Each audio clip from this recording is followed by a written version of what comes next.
The diner was filled with the clinking of forks against plates, the hiss of frying bacon, and the low hum of conversations.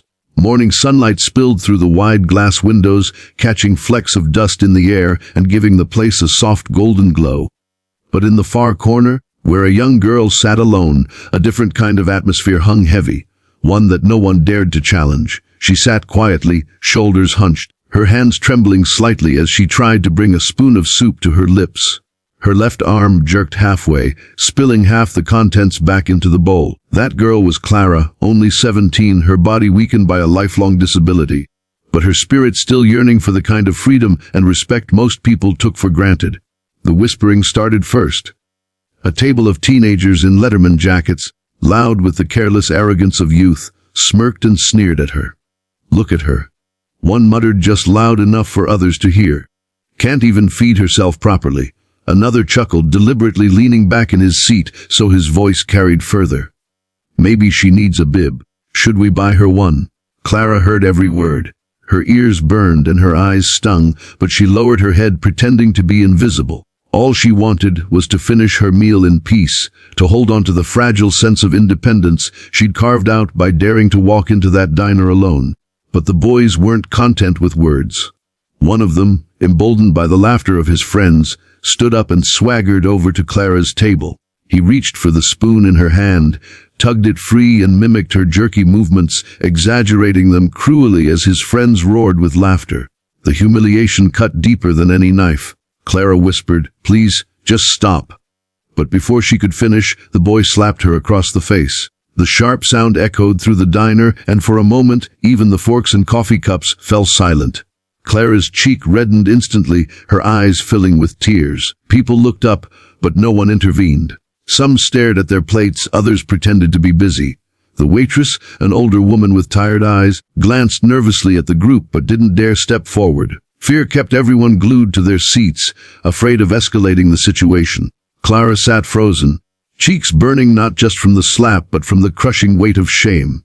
She wanted to disappear, to vanish into the sunlight streaming through the window. Instead, she did the only thing she could. She lowered her head, pulled her coat tighter around her frail shoulders, and let the tears fall silently into her soup.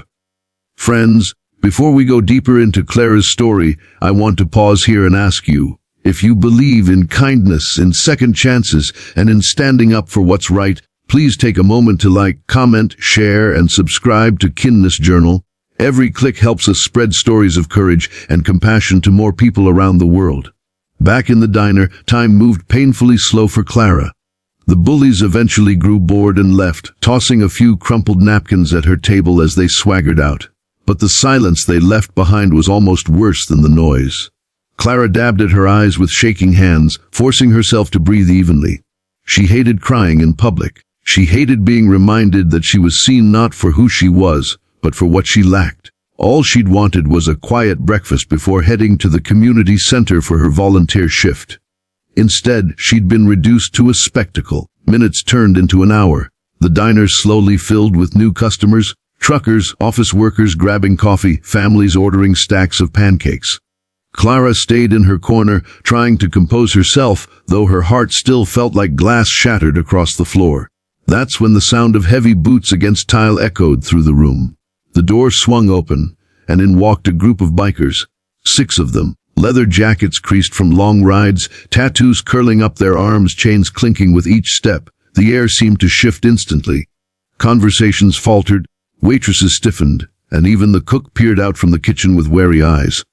At the center of the group was a man named Mason, broad-shouldered, his beard streaked with gray, eyes sharp but kind. He wasn't just a biker, he was the leader of the Iron Hearts, a motorcycle club known for riding cross-country to raise money for veterans, hospitals, and kids in need. People in town saw the leather and assumed danger, but behind those jackets beat hearts that had weathered storms most couldn't imagine.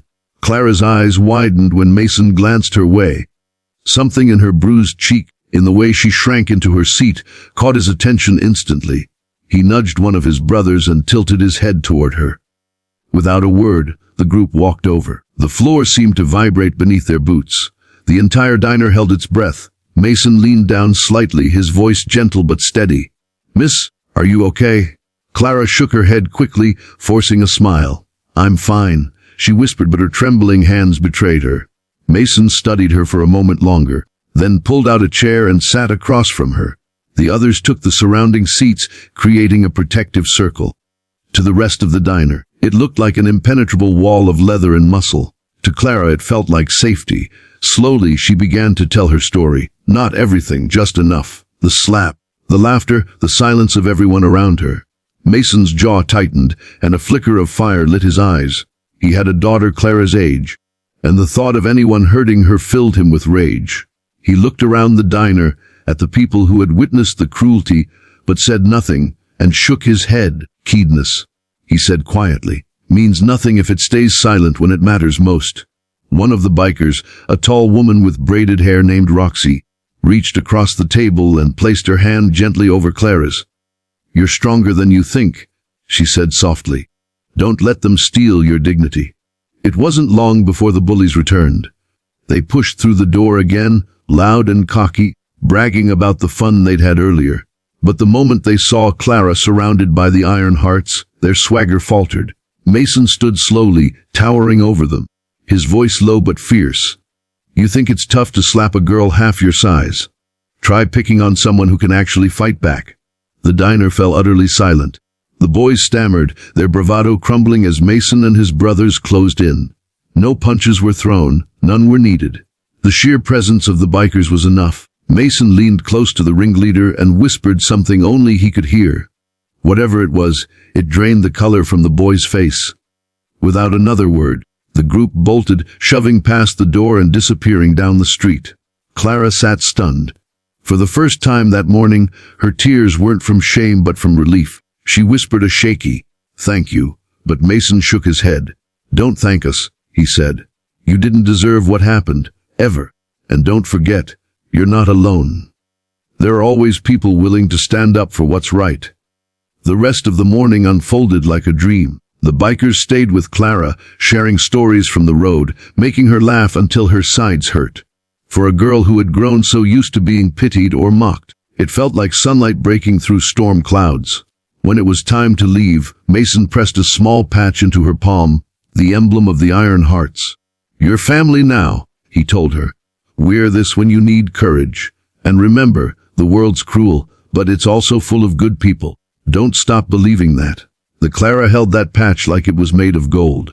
For the first time in years, she felt like she belonged somewhere, not despite her struggles, but because people had chosen to see beyond them. She left the diner taller, her steps steadier, her heart lighter, and as she stepped into the sunlight, she knew that her story wasn't one of victimhood, but of resilience, courage, and unexpected kindness. Friends, if this story touched your heart, please take a moment to like, share, and subscribe to Kindness Journal. Your support helps us bring more stories of compassion, bravery, and hope to the world. And before we close, we'd love to hear from you in the comments. If you had been in that diner, what would you have done? Because sometimes, the smallest voice of courage can change everything.